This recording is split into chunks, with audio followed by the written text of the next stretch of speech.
Innal hamdalillah nahmaduhu wa nasta'inuhu wa nastaghfiruh wa na'udzu billahi min shururi anfusina wa sayyiati a'malina may yahdihillahu fala mudilla lahu wa may yudlilhu fala hadiya lahu asyhadu an la ilaha illallah wahdahu la syarika lahu wa ashhadu anna Muhammadan abduhu wa rasuluh. Amma ba'd, fa inna asdaqal hadits kitabullah wa khairal hadi hadi Muhammadin sallallahu alaihi wasallam wa syarrul umuri muhdatsatuha fa inna kulla muhdatsatin bid'ah wa kulla bid'atin dhalalah wa kulla dhalalatin finnar. Hati fillah kaum muslimin wal muslimah rahimakumullah. Kita lanjutkan kembali pembahasan tentang tayamum dari kitab Bulughul Maram. Pada pertemuan yang lalu telah kita bahas hadis yang ke-1309 sampai hadis yang ke-139 sampai hadis yang ke-141.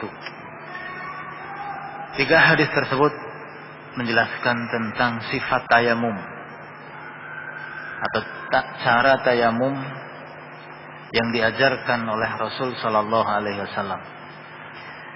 Kemudian pada pertemuan yang lalu ada 1 atau 2 hadis yang terlewat.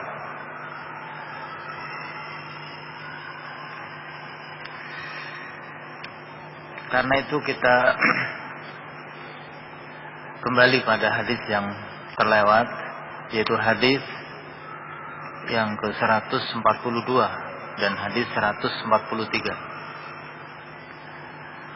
Baiklah, kita baca hadis 142 dan 143.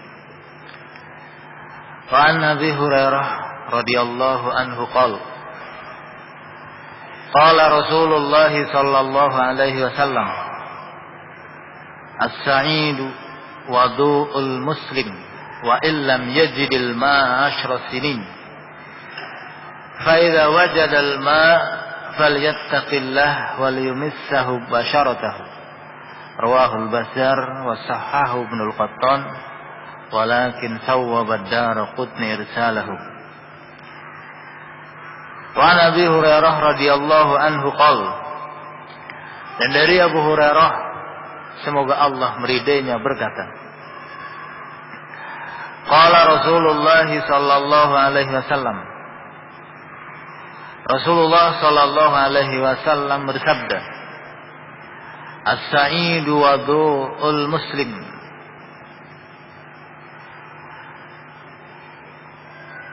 debu itu adalah alat bersucinya orang Islam. Wa illam yajidil ma 10 sinin, meskipun tidak mendapatkan air selama 10 tahun. Fa idza wajadal ma, maka apabila mendapatkan air, falyattaqillah, maka hendaknya bertakwa kepada Allah, wal yumissahu basharatahu, dan hendaknya menggunakan air untuk kulitnya. Rawahul Bazar, hadis diriwayatkan oleh Al-Bazar, wasahahu Ibnu Al-Qattan, dan hadis ini disahihkan oleh Ibnu Al-Qattan, walakin sawwaba ad-Daraqutni irsalahu, akan tetapi ad-Daraqutni membenarkan mursalnya hadis ini. Kemudian hadis berikutnya, hadis 143, walid Tirmidzi an Abi Dzar nahwuhu wa sahahahu, dan pada riwayat At-Tirmidzi dari Abu Dzar nahwuhu, semisal hadis Abu Hurairah atau sama seperti hadis Abu Hurairah, dan At-Tirmidzi mensahihkan hadis ini. Dan dari Abu Hurairah semoga Allah meridainya berkata, Rasulullah sallallahu alaihi wasallam bersabda, tanah itu atau debu itu adalah alat bersucinya orang Islam. jika dia tidak mendapatkan atau meskipun dia tidak mendapatkan air selama 10 tahun. Dan apabila dia mendapatkan air, maka hendaknya dia bertakwa kepada Allah dan menggunakan air untuk kulitnya. Hadis riwayat oleh Al-Bazzar, disahihkan oleh Ibnu Qattan, akan tetapi Ad-Darqutni membenarkan mursalnya hadis ini. Dan bagi riwayat At-Tirmidzi dari Abu Dzar semisal atau sama seperti hadis Abu Hurairah, dan At-Tirmidzi mensahihkan hadis ini. Untuk kedudukan hadis ini adalah hadis yang sahih. Hadis ini adalah hadis yang sahih. Ibnu Hajar beliau mengisyaratkan bahwa hadis ini adalah hadis yang sahih. Dan hadis ini memiliki syahid, memiliki penguat pendukung dari hadis-hadis yang lain yang diriwayatkan oleh Imam Ahmad, At-Tirmidzi, Abu Daud, Nasa'i dan yang lainnya. Dan At-Tirmidzi mensahihkan hadis ini. Dan hadis ini juga disahihkan oleh Asy-Syaikh Al-Albani di dalam Al-Irwa di nomor hadis 153. Ya. Sehingga hadis ini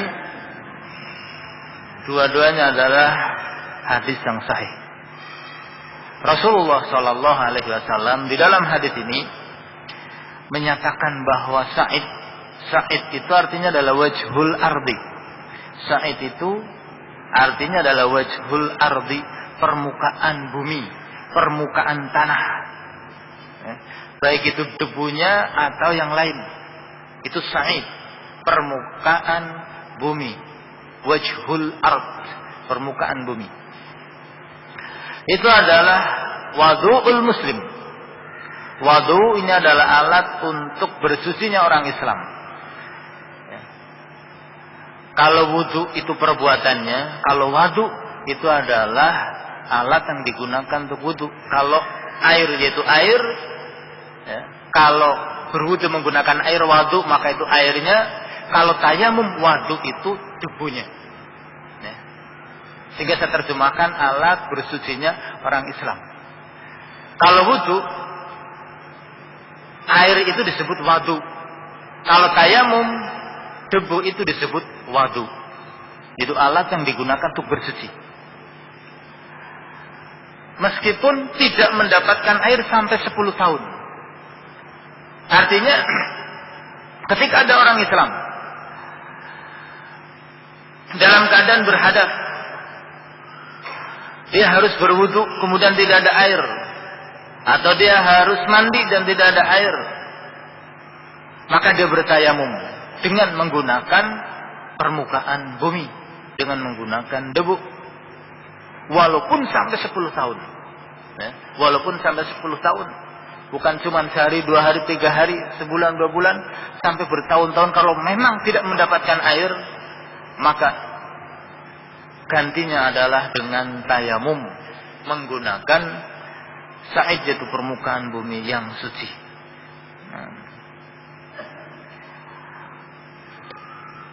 Batas akhir bertayamum ketika tidak ada air itu adalah ketika sudah mendapatkan air. Kalau belum mendapatkan air, maka disyariatkan untuk bertayamum dan tanpa batas waktu, walaupun sampai 10 tahun. Ini ungkapan mubalaghah, seandainya sampai 10 tahun pun tetap bertayamum ketika tidak mendapatkan air. Ya. Tentu ini bukan pernyataan 10 tahun yang sebenarnya. Ini ungkapan mubalaghah, itu walaupun sampai 10 tahun tapi tidak ada air ya tetap tayamum begitu. Nah, ketika sudah mendapatkan air, maka tidak diperbolehkan lagi untuk tayamum. Harus menggunakan air ketika menghilangkan hadas kecil dengan berwudu, dan menggunakan air untuk menghilangkan hadas besar dengan mandi. Karena itu selanjutnya Nabi menyatakan, faida wajadal ma, maka apabila orang Islam itu sudah mendapatkan air, sudah menemukan air, maka tidak boleh lagi untuk tayamum.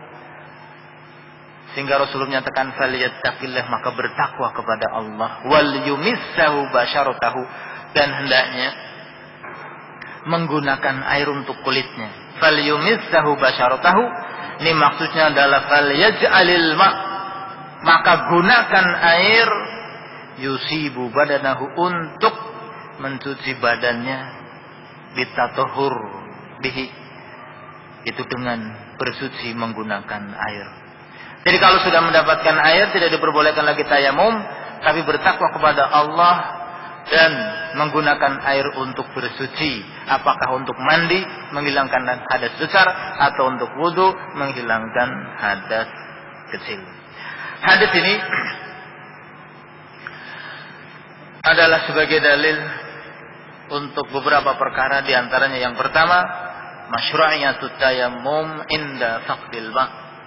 Disyariatkan tayamum ketika tidak mendapatkan air. Sehingga berdasarkan hadis ini menunjukkan bahwa salah satu yang membolehkan untuk tayamum adalah apabila tidak mendapatkan air. Ini salah satu sebab, salah satu perkara yang membolehkan tayamum. Jadi orang Islam ketika dia wajib untuk menghilangkan hadas kecil dengan berwudu menggunakan air, kemudian dia tidak mendapatkan air, maka disyariatkan untuk tayamum sebagai pengganti wudu. Demikian juga orang Islam apabila dia harus menghilangkan hadas besar dengan mandi menggunakan air, kemudian tidak mendapatkan air, maka disyariatkan baginya untuk tayamum sebagai pengganti dari mandi. Sehingga tidak adanya air itu adalah merupakan sebab disyariatkan tayamum, merupakan salah satu sebab diperbolehkannya tayamum.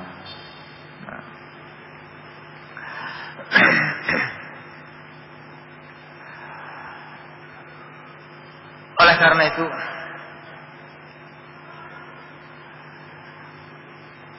Syekhul Islam rahimahullah beliau menyatakan orang yang tidak mau sholat dengan menggunakan tayamum, fa innahu min jinsil yahudi wan nasara, maka dia itu termasuk dari jenisnya Yahudi dan Nasara.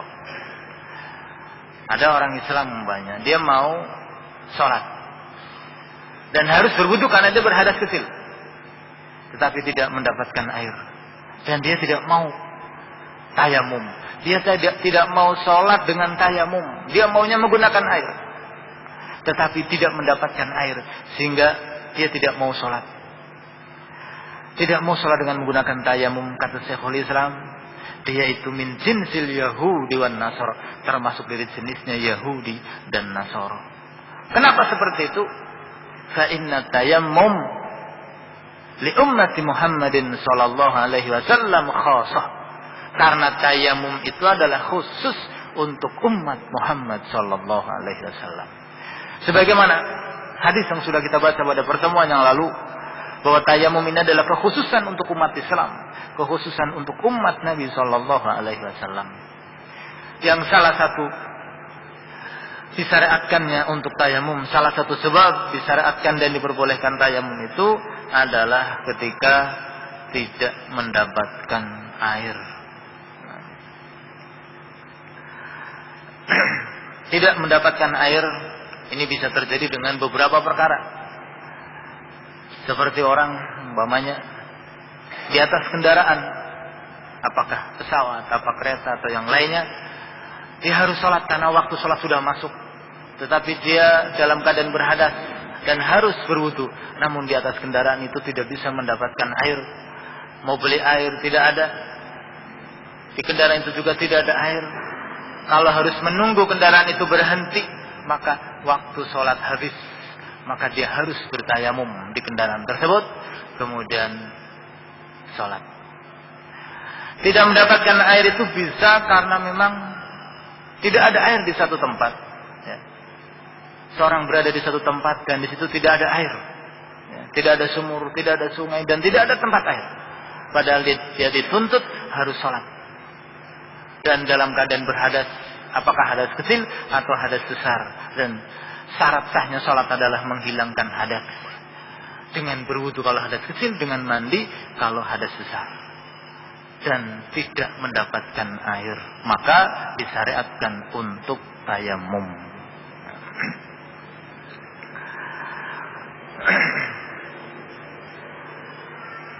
Sebagaimana dalam hadis yang sudah kita baca, yang diriwayatkan oleh Imam Muslim, Ahmad dan yang lainnya, Rasulullah menyatakan, "Wa ju'ilat turbatuha lana tahuran idza lam najidil ma'." Dan debu atau tanah dijadikan sebagai alat untuk bersuci bagi kita apabila kita tidak mendapatkan air. Kemudian disebutkan juga di dalam hadis Imran bin Husain yang diriwayatkan oleh Imam Bukhari dan Muslim, ketika Rasul Shallallahu Alaihi Wasallam bersama para sahabatnya dalam keadaan safar, dalam keadaan bepergian, kemudian Nabi sholat mengimami manusia. Ternyata Nabi mendapati ada seorang yang tidak ikut sholat, ada seorang yang menyendiri, memisahkan diri, tidak ikut sholat. Kemudian ditanya oleh Rasul Shallallahu Alaihi Wasallam, "Ma mana'aka an tusalli?" Apa yang menghalangi kamu untuk sholat? Rasulullah tidak langsung marah, Rasulullah tidak langsung mencela, tapi Rasul tanya terlebih dahulu, apa sebabnya kamu tidak ikut sholat? Orang tersebut menjawab, "Asabatni janabatun wala ma." Saya terkena janabah. Saya terkena janabah. Janabah ini hadas besar dan tidak ada air. Qala Nabi bersabda, "Alaika bisa'id fa innahu yakfik." Wajib bagimu untuk menggunakan permukaan bumi, wajib bagimu untuk menggunakan tanah, maka sesungguhnya itu cukup bagi kamu. Ya. Hadis yang diriwayatkan oleh Imam Bukhari Muslim ini dari Imran bin Husain menunjukkan bahwa tayamum itu juga disyariatkan untuk menggantikan mandi, untuk menghilangkan hadas besar. Jadi tayamum itu disyariatkan untuk menggantikan wudu, untuk menghilangkan hadas kecil, juga disyariatkan untuk menggantikan mandi dalam rangka menghilangkan hadas besar. Dan cara tayamum sebagai pengganti dari wudu dan tayamum sebagai pengganti dari mandi itu sama. Ya, sifatnya sama, caranya sama, bedanya hanya pada niat. Ya, sifatnya sama.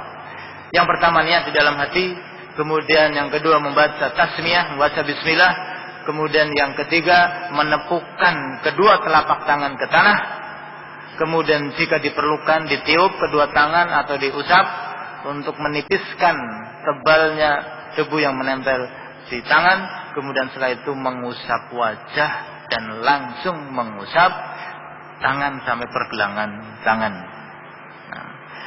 Tangan kanan mengusap punggung telapak tangan yang kiri, telapak tangan yang kiri mengusap punggung telapak tangan yang kanan. Itu cara tayamum, baik tayamum untuk menghilangkan hadas kecil sebagai ganti dari wudu, atau tayamum untuk menghilangkan hadas besar sebagai ganti dari mandi. Kemudian faedah berikutnya dari hadis ini, bahwa hadis ini sebagai dalil annat tayamu tahurun, bahwa tayamum itu adalah tahur, yaitu mensucikan. Tayamum itu adalah tahur. Wa kafin anil ma' fi raf'il ahdath. Tayamum itu adalah menggantikan atau mencukupi air dalam menghilangkan hadas. Mahmatalatil muddah inda adanil ma', meskipun waktunya panjang, meskipun waktunya lama ketika tidak ada air. Jadi batas waktu diperbolehkan tayamum karena tidak ada air adalah sampai mendapatkan air, ya, sampai mendapatkan air. Kemudian hadis ini juga sebagai dalil jawazut tayammum ala jami'i ma tasa'ada ala wajhil ardi, diperbolehkan tayamum dengan menggunakan semua yang ada di permukaan bumi, yaitu tanah, debu, atau yang semisalnya pasir yang ada di permukaan bumi itu diperbolehkan, ya. Min ayyi nau'in min anwa'it turab, dari semua macam, dari macam-macam debu, dari macam-macam tanah, semua yang berada di muka bumi maka diperbolehkan digunakan untuk bertayamum.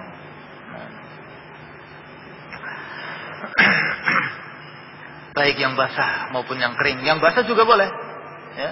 Yang basah diperbolehkan, yang kering juga diperbolehkan. Tidak harus debu yang kering saja, ya, walaupun dalam hal itu ada perbedaan pendapat, akan tetapi pendapat yang rajih, pendapat yang kuat adalah pendapat yang menyatakan bahwa semua yang ada di permukaan bumi, baik dari semua macam tanah, dari semua macam debu, itu diperbolehkan untuk tayamum.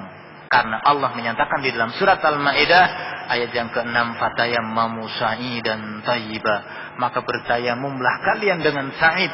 Sa'id itu adalah permukaan tanah thayyiba yang suci. Nah, sehingga yang basah diperbolehkan, yang kering diperbolehkan, tanah yang berpasir diperbolehkan, yang tidak berpasir pun diperbolehkan.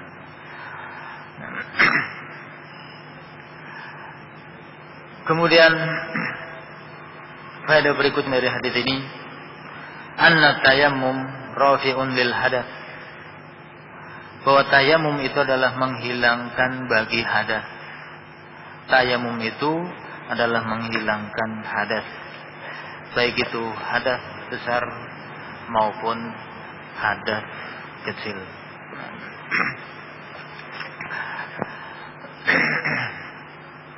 Karena itu semua perkara yang diperbolehkan untuk dilakukan dengan wudu dan mandi, maka diperbolehkan untuk dilakukan dengan tayamum. Orang dengan wudu boleh sholat, boleh tawaf. Karena itu orang dengan tayamum boleh wudu, juga boleh sholat. Orang dengan mandi diperbolehkan sholat ketika terkena hadas besar. Maka dengan tayamum ketika terhalang untuk menggunakan air juga diperbolehkan untuk sholat. Jadi semua perkara yang diperbolehkan, semua perkara, semua amalan yang diperbolehkan dengan wudu dan mandi diperbolehkan juga untuk dilakukan karena tayamum atau dengan tayamum. Karena tayamum itu adalah tahur, ya. Sebagaimana hal itu dinyatakan oleh Rasul sallallahu alaihi wasallam. Karena itu dengan berwudu seorang diperbolehkan untuk melakukan sekian banyak sholat sebelum batal.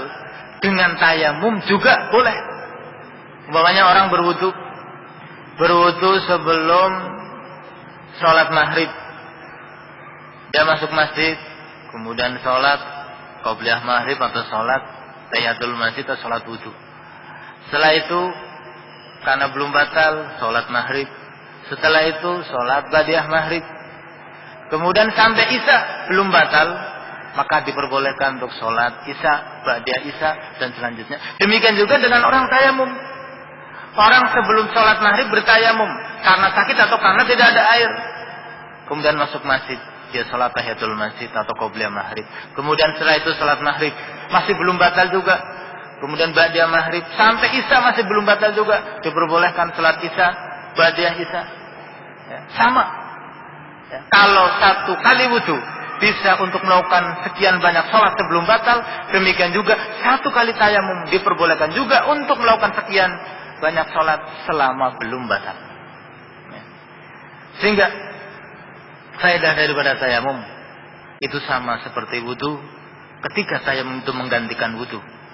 Sebagaimana faedah tayamum sama seperti mandi ketika tayamum itu menggantikan mandi. Boleh untuk melakukan sekian banyak sholat, boleh untuk melakukan sholat sunnah, sholat fardu, itu diperbolehkan.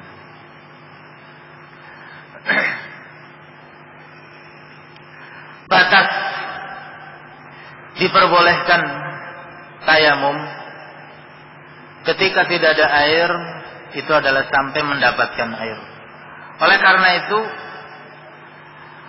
Orang yang bertayamum karena tidak mendapatkan air, orang yang bertayamum karena sebab tidak mendapatkan air, begitu mendapatkan air maka tayamumnya batal. Begitu mendapatkan air, tayamumnya batal. Jadi salah satu dari pembatal tayamum itu adalah mendapatkan air bagi orang yang bertayamum karena tidak mendapatkan air sebelumnya. Orang bertayamum karena tidak mendapatkan air. Bertayamum karena sebab tidak mendapatkan air. Nah, begitu sudah mendapatkan air, tayamum yang sudah dilakukan batal. Walaupun dia mungkin belum kentut, belum buang air, belum tidur, belum terjadi pembatal wudu atau belum melakukan pembatal wudu, tetapi karena mendapatkan air maka batal tayamumnya. Karena itu Nabi SAW menyatakan, "Fa'idza wajadal ma' falyattaqillah wal yumissahu basyaratahu." Nabi menyatakan kalau sudah mendapatkan air maka hendaknya bertakwa kepada Allah dan menggunakan air untuk mencuci kulitnya, untuk mencuci badannya, baik mencuci badannya karena wudu atau mencuci badannya karena mandi. Sehingga ketika orang dia bertayamum karena mendapatkan tidak mendapatkan air, kemudian setelah selesai sholat datang waktu sholat berikutnya, dia mendapatkan air walaupun dia belum batal belum kentut dan belum terjadi pembatal wudu yang lain, tapi sudah mendapatkan air, batal tayamumnya dan harus berwudu untuk melakukan sholat berikutnya. Adapun sholat yang sudah dilakukan dengan tayamum itu sah. Untuk sholat berikutnya tayamumnya batal dan harus berwudu.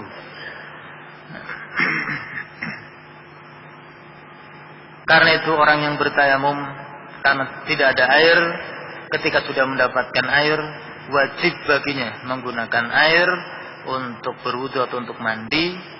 Ini untuk sholat yang akan datang. Adapun untuk sholat yang telah lewat, yang sudah dilakukan, itu sah dan tidak perlu diulangi.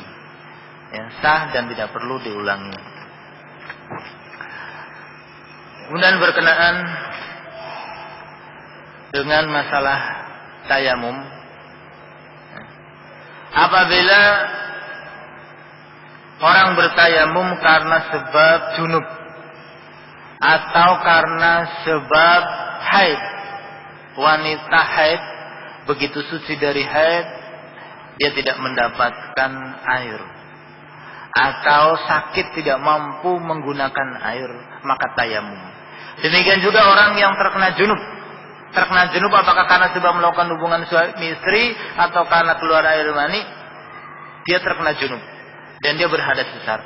Kemudian mau mandi tidak mendapatkan air, maka tayamum. Atau mau mandi sakit tidak mampu menggunakan air, maka bertayamum. Lah, antara orang yang junub atau orang yang haid bertayamum karena sebab tidak mendapatkan air atau karena sebab tidak mampu menggunakan air, maka ketika sudah mendapatkan air wajaba alaihil huslu, wajib baginya untuk mandi. Tidak mencukupkan dengan tayamum yang sudah dikerjakan. Umpamanya ada orang terkena junub, orang terkena junub atau haid, suci dari haid, kemudian mau mandi nggak ada air, maka dia tayamum untuk dia mengerjakan salat. Nah, ketika dia sudah mendapatkan air, di waktu berikutnya atau di hari berikutnya dia mendapatkan air, wajib baginya untuk mandi. Tidak mencukupkan dengan tayamum saja. Ini khusus untuk mandi, tayamum sebagai ganti dari mandi untuk menghilangkan hadas besar. Hal ini disebutkan di dalam hadis yang diriwayatkan oleh Imam Bukhari dan Muslim dari hadis Imran bin Husain radhiyallahu an. Ketika ada seorang yang tidak ikut sholat bersama Nabi karena sebab terkena hadas besar, Kemudian Nabi memerintahkan untuk bertayamum. Kemudian Imran bin Husain menyebutkan ba'da an wajadul ma', setelah mereka mendapatkan air, maka Nabi SAW memerintahkan kepada orang yang tayamum tadi, idhab fa'afrighu alaik, pergi kamu, siramkan atau tuangkan air pada kamu, yaitu supaya mandi. Oleh karena itu, orang yang bertayamum karena menggantikan mandi, ketika sudah mendapatkan air, maka diwajibkan baginya untuk mandi.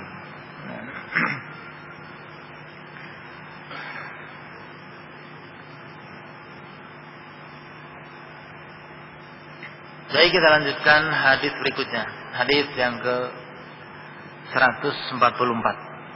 Ini hadis yang pada pertemuan yang lalu sudah kita bahas, sudah kita terjemah, namun belum dijelaskan karena ada yang terlewat. Nah, hadis tadi itu yang kita bahas itu yang terlewatkan. Jadi saya membukanya langsung 2 halaman, 2 lembar terbuka kemarin, tapi tidak saya kira 1 lembar ternyata terbuka 2 lembar, sehingga terlewatkan. Nah, hadis tadi yang terlewatkan pada pertemuan yang lalu. Baik, kita lanjutkan hadis berikutnya, hadis 144 yang sudah kita baca pada pertemuan yang lalu. Kita ulangi lagi. Wa an Abi Sa'id Al-Khudri radhiyallahu anhu qala kharaja rajulani fi safarin. Dan dari Abu Sa'id Al-Khudri, semoga Allah meridainya, berkata, kharaja rajulani fi safarin. Ada 2 orang keluar untuk safar, untuk bepergian. Fa hadaratis salatu wa laysa ma'huma ma'. Maka tibalah waktu salat dan keduanya tidak membawa air. Fatayammama sa'idan thayyiba fasallaya, maka keduanya bertayamum dengan tanah yang suci, kemudian keduanya salat. Thumma wajadal ma' fil waqti, kemudian mereka berdua mendapatkan air fil waqti, pada waktu salat itu tersebut. Fa'ada ahaduma salata wal wudu'a, maka salah satu dari 2 orang tersebut mengulangi salat dan berwudu. Walam yu'idil akhar, dan yang satunya tidak mengulangi. Thumma ataya Rasulullah sallallahu alaihi wasallam fadzakara dzalik lahu. Kemudian kedua orang itu datang menemui Rasul sallallahu alaihi wasallam, maka menceritakan hal itu kepada Nabi. Faqala lilladzi lam yu'id asabta sunnata wa ajza'atka salatuka. Maka Nabi bersabda kepada yang tidak mengulangi salat, engkau telah mencocoki sunnah, mencocoki syariat, dan salat kamu mencukupi kamu. Wa qala lil akhar, dan Nabi bersabda kepada yang satunya, lakal ajru marratain, engkau mendapatkan pahala 2 kali. Rawahu Abu Dawud wan Nasa'i. Hadis ini diriwayatkan oleh Abu Dawud dan An-Nasa'i. Hadis ini hadis yang sahih, disahihkan oleh para ulama, diantaranya Asy Al-Albani di dalam Sahih Abi Dawud di nomor hadis 338. Sahih Abi Dawud 338. Di dalam hadis ini Abu Sa'id Al-Khudri meriwayatkan ada 2 orang keluar untuk bepergian. Di tengah perjalanan tiba waktu salat, dan 2 orang itu tidak membawa air, dan tidak ada air.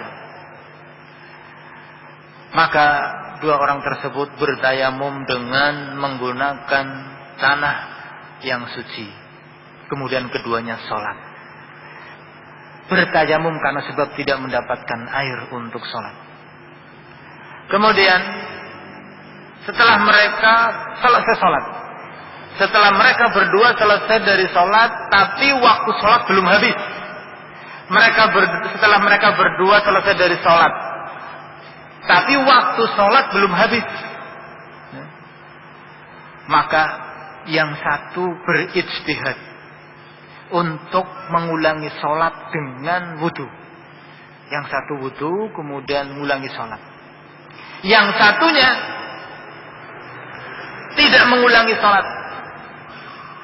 Maka kedua orang itu selanjutnya datang menemui Rasulullah. Jadi setelah pulang datang menemui Rasulullah dan menceritakan apa yang dialami, apa yang dilakukan oleh mereka berdua kepada Rasul sallallahu alaihi wasallam.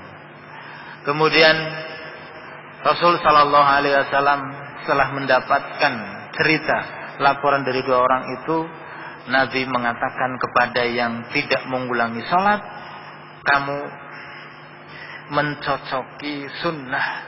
Mencocoki sunnah maksudnya dalam mencocoki syariat. Engkau benar sesuai dengan syariat. As-sunnah itu adalah at-tariqah asy-syar'iyyah, jalan syariat.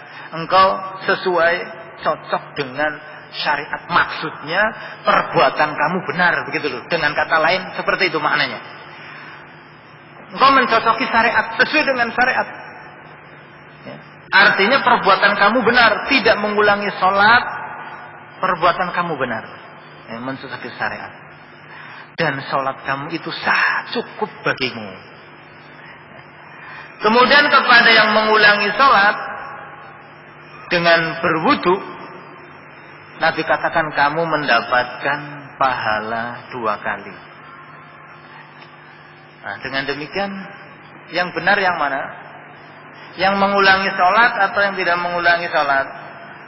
Yang berwudu atau yang tidak berwudu? Yang benar? Dua-duanya benar ya? Hah?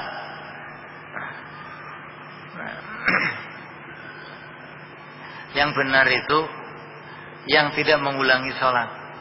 Nabi menyatakan engkau mencocoki sunnah sesuai dengan sunnah, sesuai dengan syariat. Artinya perbuatan kamu benar. Sehingga yang benar itu yang tidak mengulangi sholat. Orang bertayamum karena tidak mendapatkan air kemudian sholat. Setelah selesai sholat mendapatkan air dan waktu sholat masih ada. Yang benar tidak mengulangi sholat dengan berwudu. Sudah cukup. Sholat yang dilakukan itu sudah cukup. Itu yang benar. Karena itu Nabi menyatakan asabta sunnah, engkau sesuai dengan jalan syariat. Kemudian yang mengulangi sholat itu tidak benar. Yang mengulangi sholat dengan berwudu ini tidak benar. Tapi kenapa Nabi katakan kau mendapatkan pahala 2 kali? Kalau begitu mending gak benar dapat pahala 2 kali begitu. Tentunya tidak demikian. Kenapa Nabi katakan mendapatkan pahala 2 kali? Pahala yang pertama itu adalah ajrun lis sholatil ula. Pahala untuk sholat yang pertama. Sholat yang pertama yaitu sholat yang dengan tayamum. Ini kan sholatnya sah. Mendapatkan pahala yang pertama, pahala dari sholat yang pertama dengan tayamum. Pahala yang kedua itu adalah ijtihadnya dia yang keliru. Bisa dilihat yang kuning itu ada catatan kakinya di bawah. Ya, ada catatan kakinya di bawah. Kenapa ijtihad itu keliru, kemudian dia mendapatkan pahala? Orang ketika sudah sampai pada tingkat diperbolehkan untuk ijtihad, dia sudah berusaha semampu mungkin. Dia sudah berusaha semampu mungkin dan dia sudah sampai pada tingkatan boleh berijtihad, kemudian dia berijtihad, maka dia dapat 1 pahala. Jadi disebutkan dalam hadis, idza istadal hakim, apabila hakim itu berijtihad, fa in asabat jika benar, falahu ajron, dia dapat 2 pahala. Fa in akhta jika salah, dia mendapatkan 1 pahala. Ya. Ini ketika memang sudah sampai pada tingkatan boleh berijtihad. Dan dalam keadaan itu dia boleh berijtihad. Ya. Sekarang mau bertanya nggak ada yang ditanya. Sementara dia mendapatkan air. Ya. Yang satunya ini juga sama-sama tidak tahu. Yang satunya juga berijtihad. Loh, saya sudah sholat dengan tayamum sudah cukup. Nah, yang satunya dia beristihad mau tanya, Rasulullah nggak ada. Ya, kalau mau nunggu pulang ya udah lewat sekian waktu salat. Ya mau telepon waktu itu nggak ada yang ditanya. Sehingga orang itu dituntut untuk istihad. Sebagaimana seorang tidak tahu arah kiblat dan dia harus sholat, mau bertanya nggak ada yang ditanya. Maka dia beristihad sholat menghadap kemana saja yang dia yakini itu benar. Ya, demikian juga orang ini harus beristihad karena memang keadaan menuntut. Kalau seandainya benar dapat 2 pahala, ketika salah dapat 1 pahala. Ya, dapat 1 pahala. Nah, sehingga dia mendapatkan 2 pahala meskipun salah. Pahala yang pertama untuk sholatnya, yang sholat dengan tayamum itu yang benar. Yang kedua adalah istihadnya yang keliru. Kalau seandainya setelah diberitahu oleh Rasulullah, seperti ini, kok ngulangi lagi? Suatu saat dia bepergian, kemudian nggak mendapatkan dia tayamum. Dia sudah dikasih tahu yang benar itu yang tidak ngulangi. Kemudian dia berpikir, saya ingin dapat pahala 2 kali lagi. Lah, kalau sudah tahu kok kemudian dia mengulangi kekeliruannya, bukannya dapat pahala, dosa. Demikian juga kita. Sekarang kita sudah tahu hadisnya seperti ini. Kalau orang bertayamum untuk sholat karena tidak ada air, kemudian setelah mendapatkan air kita wudu kemudian sholat, kita bukan dapat pahala. Kita sudah tahu ilmunya, itu salah. Gitu loh. Dapat pahala itu kalau memang tidak tahu dan dituntut untuk beristihad. Sehingga kita tidak boleh mencontoh orang yang kedua, kita mencontoh orang yang pertama. Nah, dengan hadis ini, maka ketika orang bertayamum karena tidak mendapatkan air, orang bertayamum karena tidak mendapatkan air untuk mengerjakan sholat, setelah selesai sholat mendapatkan air, maka sholatnya sah dan tidak perlu mengulangi sholatnya dengan berwudu. Ya. Intinya seperti itu faedah dari hadis ini. Jadi sholatnya sah, tidak perlu mengulangi lagi sholatnya dengan berwudu. Jadi kalau sudah selesai sholat, kemudian mendapatkan air, sudah, ya, sholatnya sah, tidak perlu untuk mengulangi sholatnya dan berwudu. Nah. Baik, kita cukupkan dulu sampai di sini. Insyaallah kita lanjutkan kembali pada pertemuan yang akan datang. Subhanakallahumma wa bihamdika asyhadu an la ilaha illa anta astaghfiruka wa atubu ilaik. Assalamualaikum warahmatullahi wabarakatuh.